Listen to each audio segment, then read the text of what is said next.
Mga Karos, good morning po. Ayan, kamusta po tayong lahat? Another day and another house improvement ngayong araw po ng Martes, March 25. Ayan. Ito mga Karos, good morning nga po pala sa ating mga client owner. So ito project update tayo. Bali may mag-install po ng wireless CCTV camera sa Phase 4 tsaka dito sa ating Anyana project. At syempre ngayong araw na to, magbibigay na rin po tayo ng mga punch list para dun sa mga gumagawa po. Bukas nga po pala, madadagdagan na po yung tropa dito sa project natin sa Anyana. Ito mga Karos, samahan niyo po muli kami ngayong araw po ng Martes. Let's go, tara and enjoy watching po.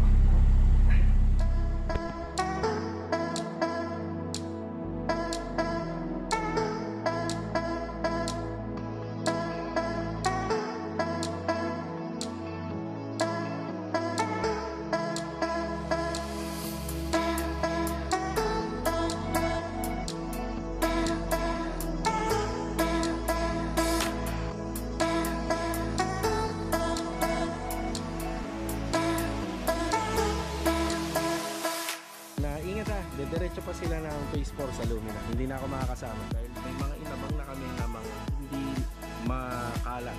Meron po siya nilagay na white. Tapos dito naman, meron kaming inabang dito sa poste na babalik na lang po si Sir Michael dito. Jojo, magandang hapon. Muna ulit yung vlog natin. Kita-kita na lang. Nandito muna tayo sa project natin sa Phase 3. Yan. Hanggang ngayon wala pa rin po siyang kuryente. Pero nakaabang lang yung meter base. Ano kaya ang problema nito? Medyo matagal na. Pero nakatap lang muna tayo rito dito sa kanyang kapitbahay. Yan, dito gumagawa si Louie. Yan, araw-araw. Ito yung update sa TNB. Yan, medyo madilim lang. Buksan natin ang ilaw. Ayun lang, hindi nakatap yung wire. Yan, tinatap lang kasi namin yung wire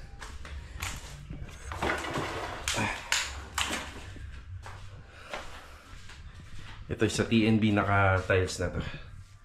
Tapos yung pinaka-accent niya yun. Yan, hinalitulad namin dito sa PVC panel. Bali yung ginamit na wall accent. Tapos may niche pa yan. Yung tiles na ginamit yan, yun na rin yung gagamitin dito. Bumili ako kahapon sa Wilcon ng cooktop. Bali 2 burner lang yun. Saktong-sakto na yun dito. Para dito po yun. Yan. Ito yung update dito. Okay, let's go. Nandito pa rin tayo sa Phase 3. Bali hinihintay ko sila Kuya Jason yung magsusukat po ng wood planks para dito sa project natin. Yan, bali yung stairs dito, yung pinaka footstep, ang gagamitin na materyales yung wood planks. Yan, araw-araw may gumagawa rito pero overtime. Yan. Tapos sila Kuya Michael yata yung sa mag-install ng CCTV sa Anyana. Yan, bali on the way na rin po doon. Hinihintay ko na lang si Kuya Jason dito. Tapos sila Kuya Michael sa CCTV camera after nila mag-install doon. At diretso naman kami rito sa project sa Phase 4, yung papatapos na row house na.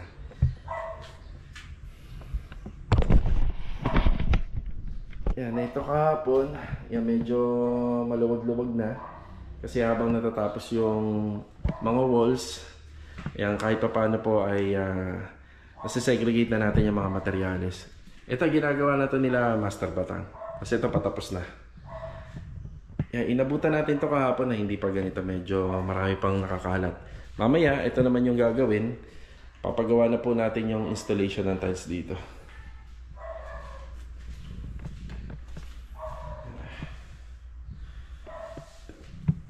So lahat po nung mga materyales yan nakabalot ng clean wrap. Kahit itong lababo. Ito nga po palang kama na king size para po sa second floor sa taas. Baka kami na lang din daw po ang mag-assemble. Bali aakyat na po namin to. So hindi na po yata makakabalik yung nag-deliver po nito. Yan, kami na mag-assemble. Ganda talaga kapag ka-varnish. Tsaka matibay po siya. May kagandahan. Ito yung dragon sealer natin.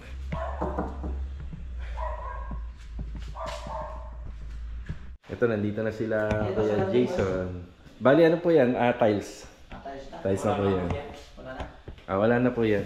Ito na. Ito lang yung steps lang. 34. Jason, bali dito, nakalagpas to na ng konti. Nakalagpas po. Tapos nakalagpas pa rito. Kung ano po yung lapad dito, ganun po dito. Sige. Mga kailan po yan, kuya? Magalagay boss, mga Bernes. Friday. Sabado. Dalawa sana kung... Maganda kung Friday. Like, pwede. Friday. Kaya pa. Yun, no? Yan, ilang steps po to, kuya? Siyam po. 9 steps. 4, 5, 6, 7, 8, 9. Kumbaga, dadalhin po rito yan, buo na. Finish na po. Tapos, unti-unti, puputulin na lang. Putol na po ito, pagdala namin dito. Putol na siya. Ito, ikakalas na lang din namin. Paano yung dulo? Ganun din. Ay, dito? Oo, yan. Ay, oo nga pala. Di ba? Hindi, kakaltas na lang. Kakaltasan na lang. Actual na po yan, actual dito. Pwede. I-actual nyo na. Pero i-actual nyo na lang na. May bawas nito ng konti. Sa lagpas, di ba nakakita dito? Yan, okay na po sila rito. Nasukatan na nila by Friday or Saturday daw. Yan, tapos kami na magkakabit. Kami na mag-install. Tinitingnan nila yung dragon. Ang mata nito ko yung Jolly na ano? Huli na. Yung may kulay pula. Para sigurado talaga Tapos na. yung bigote, lalagyan niya ng kulay. Tapos yung bugan niya nga po yung pula. Yan sila, Kuya Jason, nagawa rin ng mga ganito. No, kuya, no? Po. Sige. Maraming salamat po, Kuya Jason. Sa Friday na lang po. Friday or Saturday, no? Sige. Sige. Yan. Yan sila po yung gumagawa ng mga project namin regarding sa mga wood planks. Pero hindi pa ako naka-order sa kanya yata ng hamba at pinto kahit isang beses. Kasi depende po tayo kay client. Bali ito kasi mga pinto kay client galing. Yan, okay na. Nasukatan na to. Yan, papunta naman tayo ng Anyana ngayon. Tara.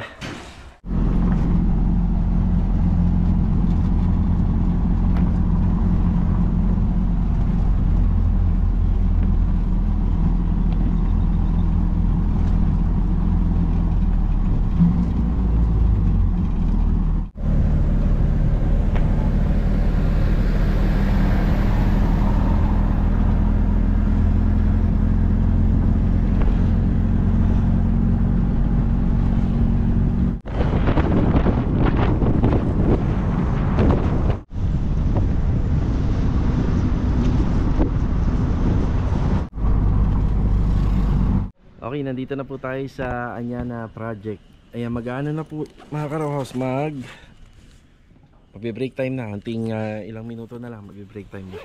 Okay, nandito na nga rin po pala yung magkakabit ng CCTV wireless camera. Tapos sila rin po yung magkakabit ng CCTV wireless camera dito sa project natin sa Phase 4. Ayan, good morning nga po pala kila Sir and Ma'am. Ayan, good morning. Ayan, nasa finishing stage na po tayo rito. Finishing phase. Bali, overall paint and retouching. Tapos meron na lang po mga konting accessories na lang na ikakabit. Yan, ilan sa mga accessories kagaya ng CCTV camera. Ito, inuumpisahan na. Sir Michael, good morning po. Good morning. Ayan na. Yan, good morning po. Ayan na. So sa mga naghahanap na mapagkakatiwalaan, madaling kausap, tsaka reasonable price, no? So ito lang po yung kanyang Facebook page. Paki-contact na lang. Salamat po. Yan, masarap kausap yan Sir Michael. Napakagaan. Yan, bali tatlo po. Tatlong CCTV Opo, sir. ang ikinakabit po natin dito. So ayan, mamaya papaliwanag ko yung mga ikinakabit niya mamaya. Kuya Philip, good morning po Kuya Philip. Good morning po. Yan, retouching na rito. Kuya Ricor, good morning. Boss. Mukhang pampinali na to, no Kuya? Final na to, spot na lang mga Ayan. na Sige. Bali, ito nga po palang pader na to, madalas natin makita, parang may faded pa siya ng shade. Ayan na, lumilinis na. Tapos yung mga steps, may paunang polyurethane na to. Naka-cover muna uli ng dyaryo. Ang gagawin po natin dito, bali ano na po tayo? Punch list na. Master Dindo, good morning! Good morning! Yes, Master Dindo, good morning. Ibibira ni Kuya Dindo. Diba? PNB, ayos ah. Yan, sisilipin natin yan mamaya. So, dito, ang pinaka-pinali is tile grout. So, sa pagbuo ng bahay, nahuhuli naman talaga minsan ng flooring. Yan, mapapansin niya. Parang ganun din sa finishing. Mahuhuli yung flooring. Yan, punch list na tayo rito. Linis, tapos yung mga kailangan pang i-retouch. Kung tatanungin niyo ako, ang mga pader ay pinipinturahan. Kaya mas malawak ang punch list natin dito compared dun sa mga naka-install. Kaya ito, yung mga ganitong klase ng materyales, gaya ng wall-fluted panel, pag binili natin siya, pulido na. Hindi na pipinturahan. Pag kinabit natin siya, malinis na. So wala nang may mga dapat i-retouch dyan. Basta wag lang po siyang mabubungian or wag lang po siyang magagasgasan. So yan na po yung bonus sa mga manggagawa ngayon. Kasi sa wall-fluted panel pa lang, nakaka-save na po tayo ng mga i-retouch. Kagaya rin po rito sa PVC panel. So yung PVC panel, kasi pag binili natin yan, as is na po yan. Bali, punas-punas na lang po siya, diba? Sa pintuan, ito, ang daming ginawa dito. Tsaka rito sa walk-in closet. Yan, naka-tape pa. Tapos yung wall mirror yan, pupunasan na lang po yan. Ba? Pwedeng basahan na may alcohol, malinis na basahan na may alcohol. Ayan, PVC panel, punas na lang. Ba?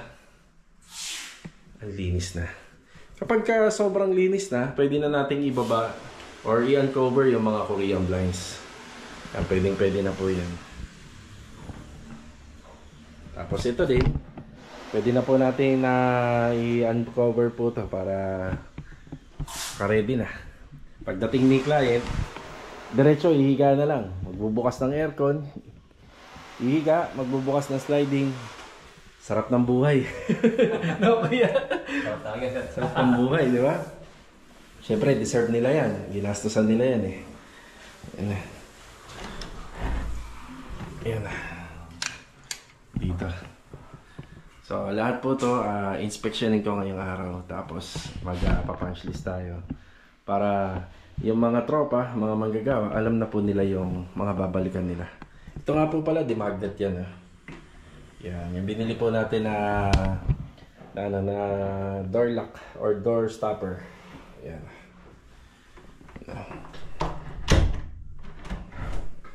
Ayos.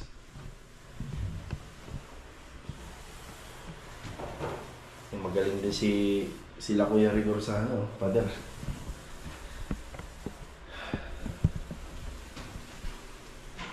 Yan, final punch list, tapos huli tile grout.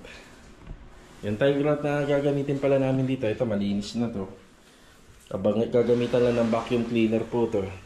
May vacuum cleaner tayo, so kakad ka rin po, kakayo din po yung yung edging, tapos vacuum. Tapos epoxy tile grout. Kaya yung gagamitin natin na materyales dyan.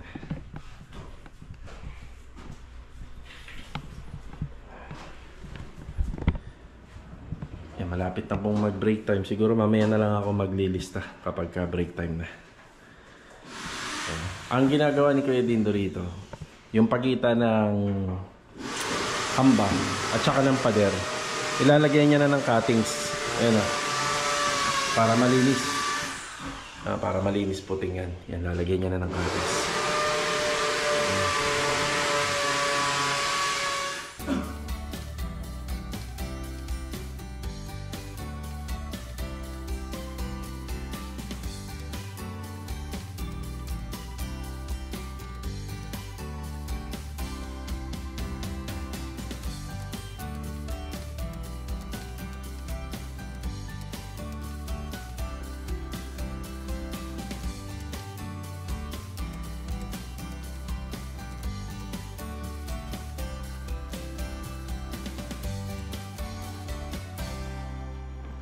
Ayan, okay na po tayo dito.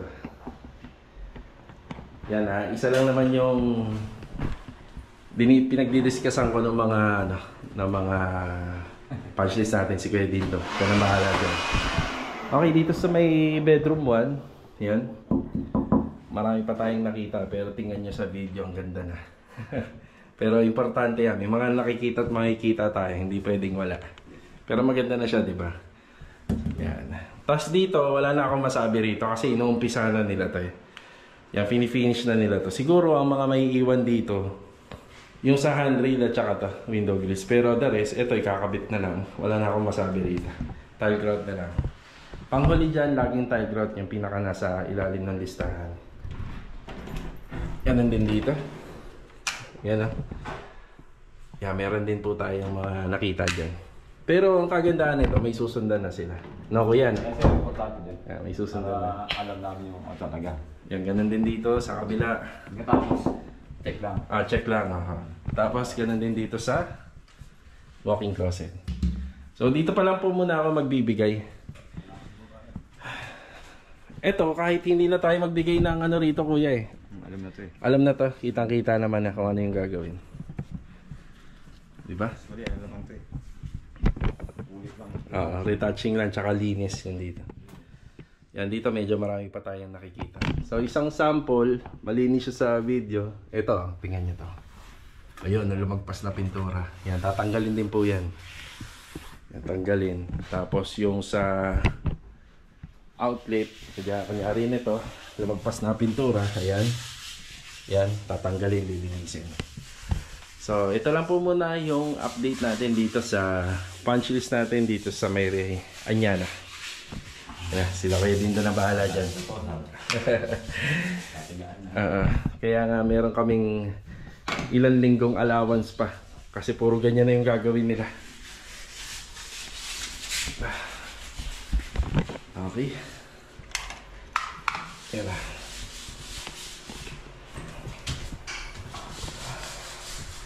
Diretso pa sila ng phase 4 sa Lumina. Hindi na ako makakasama. Nandun naman sila, Master Jojo. Ingat, ingat. Sige. Ayan, bali dito mga ka-Raw House, i-share ko rin. Bali yung tatlong CCTV camera na wireless. Yan. Bali, hindi ko na to masyadong bibigyan ng detalye kasi yung mga CCTV camera is security purposes nga. Okay. Bali, nagpakabit dito ng isa.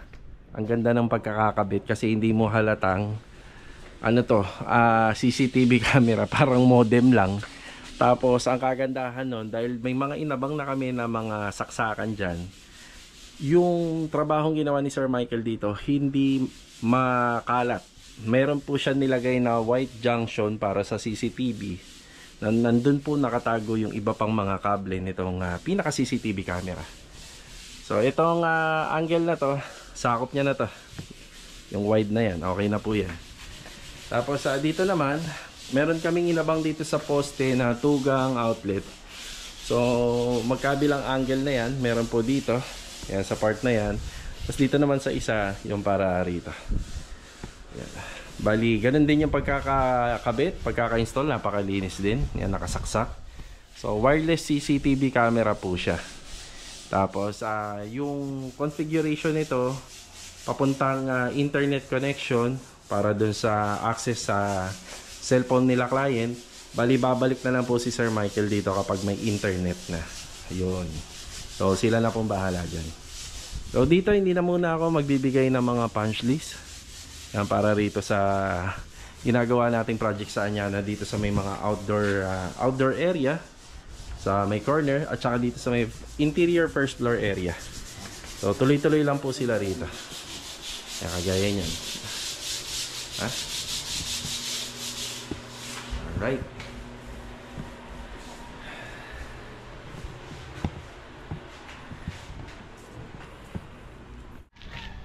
Update tayo rito sa phase 4. Eh, ngayon lang natin nabate si Master Jojo. Yung magandang hapon. Saka si Louie. Yan, uwian na po. Bali dito, nagkabit kami ng ilaw. Bali, single lang po siya. Eh, mga ilaw. Pahabol na lang dito yung house number tsaka yung mailbox. Kasi ito, ayusin na lang po namin to. Pipinturahan. Ito yung sa clean out valve. Tapos yung floor drain. Yan, paunti-unti. Natatapos na. Nailinya na nga po pala namin yung sa galing rito sa aircon, yung release ng tubig. So exposed na lang po siya para mas matibay. loob, mas maganda na uli. Kasi meron na siyang strip light. Ayan po yung strip light niya. Mas kompleto na po ito. Pagdating dito, kaya lalo lumiwanag, gawa ng meron na po siyang LED. Yun na. Tapos yung pinaka ring shoot, yan, may ilaw na rin po yan. Cooktop. Yan. Mas gumanda lalo, no? Naikabit yung strip light. Dito naman, yan na shower set. Tapos yung pinaka water heater. Then yung LED wall mirror na lang kulang dito. May onhan na kami pero hindi pa namin ikakabit. Hintayin muna namin yung basin lavatory dito. So ito, nakakabit na rin yung water closet. Ayan. Sa pa-kompleto na rin ba. So ito mga karohos, ito na lang po muna yung update natin ngayong araw po ng Martes. Tapos yung sa CCTV camera, naikabit na rin nila Sir Michael dito. Ayan. Okay na. Hanggang dito na lang po muna uli yung vlog natin. Kita-kita na lang po uli for the next video. Ito, paalam po muna. Let's go. Tara. Liwalas na. Diba?